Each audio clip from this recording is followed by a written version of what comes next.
Hi, my name is Alex, and I'm the Atheist Avenger. This is the first video on my YouTube channel. In this video, I'm going to be telling you why I'm an atheist, and I'm also going to talk a little bit about being an autistic atheist because I am on the autistic spectrum. I'm what's called a high-functioning autistic. It's also known as Asperger's, which inhibits some social functions.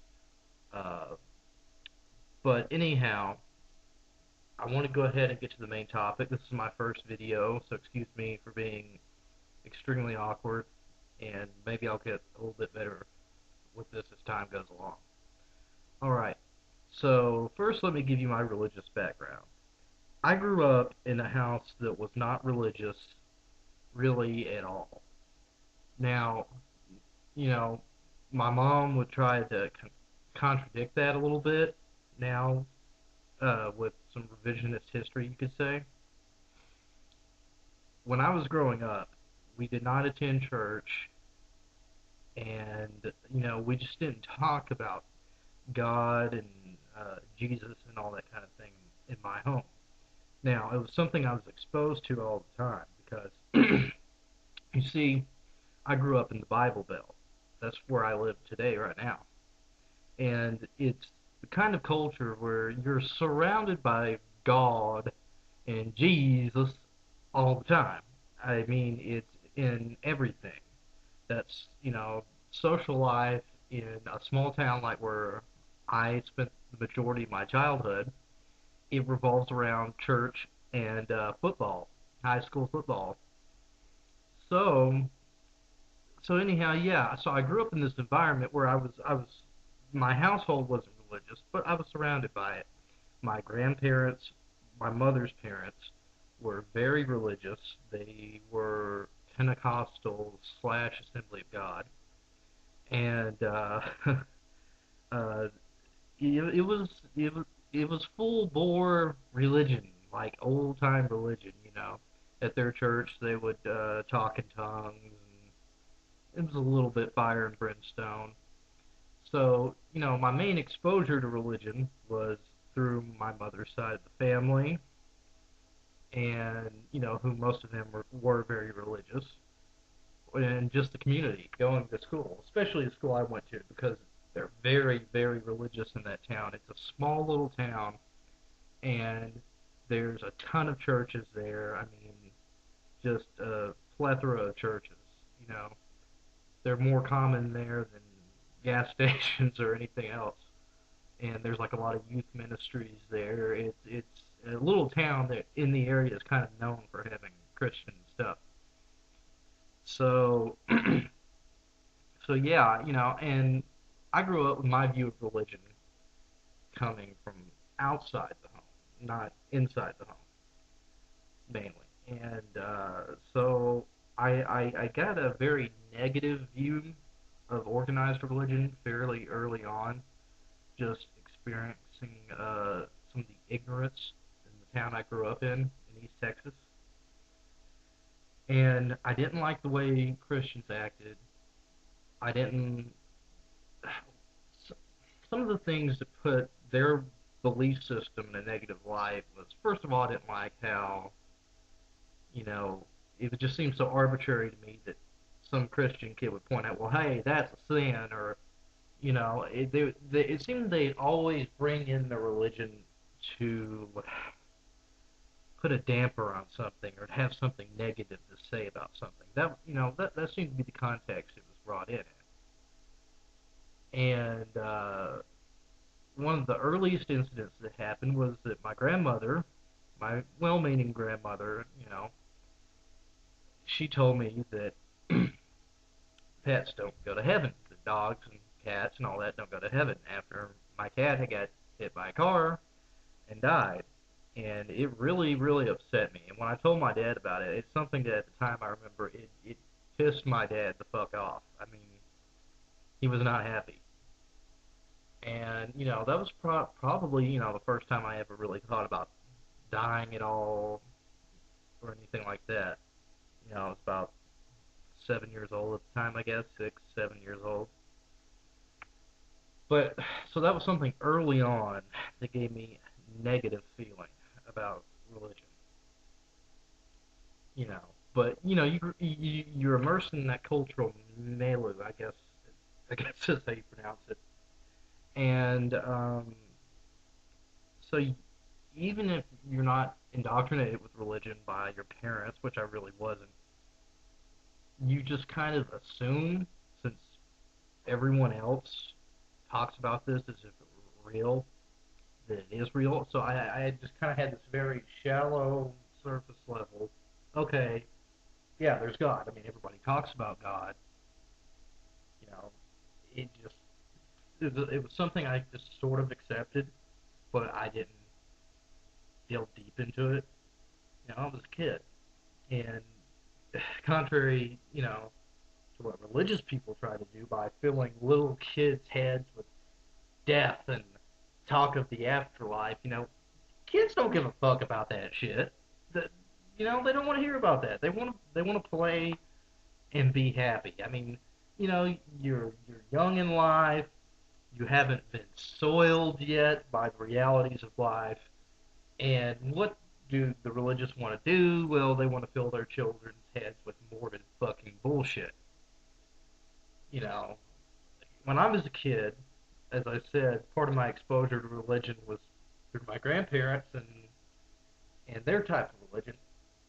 It really disturbed me. It seriously disturbed me when I heard like the blood of the lamb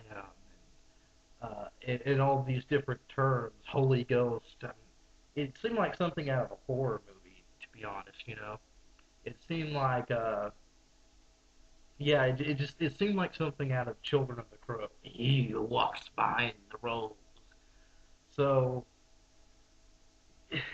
that was another thing, another problem with religion is that there was a little bit of a creepy factor, which I don't think that, a lot of religious people kind of miss that if you were brought up with religion, it seems like.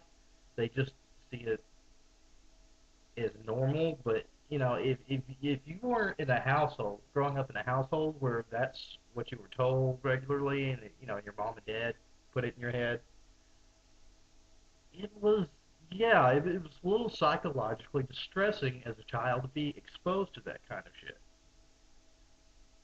But for the most part, I went on my little kid way and had my childhood, and I just didn't think about it a lot.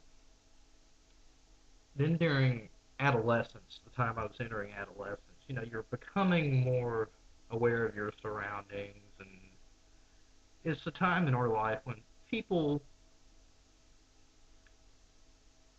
you start to delve into society, into social. You want to dive into social relationships more. I guess it's the hormones kicking up. You want to make friends. You want to be part of something.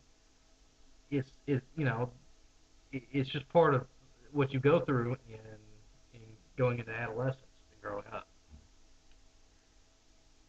So I became more acutely aware of the fact that I wasn't religious, and it became a problem. Because where I grew up, people ask, well, what church do you go to? And if you don't have an answer, it can be extremely, excuse me, it can become extremely awkward. And they want to know why you don't go to church, or if you don't go to a church, they want you to come to their church. And, there's just no good way to deal with this question if you're not religious without ending up coming out of the situation with the person who asked you what church you go to having a worse impression of you than before they asked you, if you see what I'm saying. So it became a situation to where, since I was felt so confronted with religion, I really had to look seriously at the idea of God for the first time. And you're getting to that age around 12 or so where your thought processes are just developing more, and you're thinking more deeply about the world around you than you did when you were younger. So it was natural at that time for me to actually seriously consider the idea. Whereas I just didn't give when you get down to it, I just didn't give a fuck about the idea through my childhood.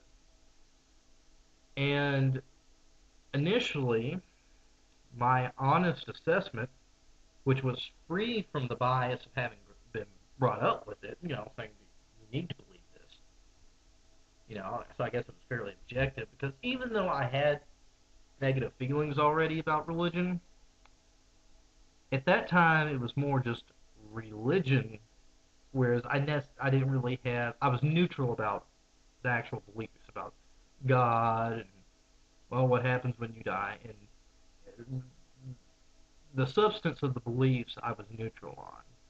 It was the behavior and the application of religion that I had negative feelings about.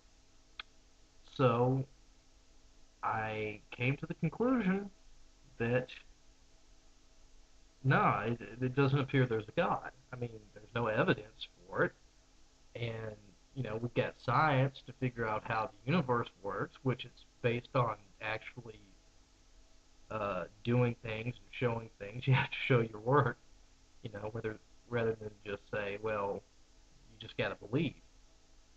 So it just seemed natural to come to the conclusion, okay, well, the religious viewpoint doesn't have any evidence. The scientific viewpoint has evidence. And while, even at that age, I kind of saw that even though the scientific view didn't specifically try to answer, is there a God or not, because it couldn't necessarily answer it, I saw the lack of any evidence found in science for the claim as sort of evidence of absence. And you hear the saying, absence of evidence is not evidence of absence, but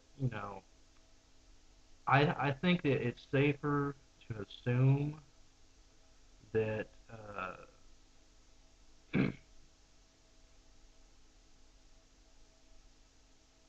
it's just safer to assume that the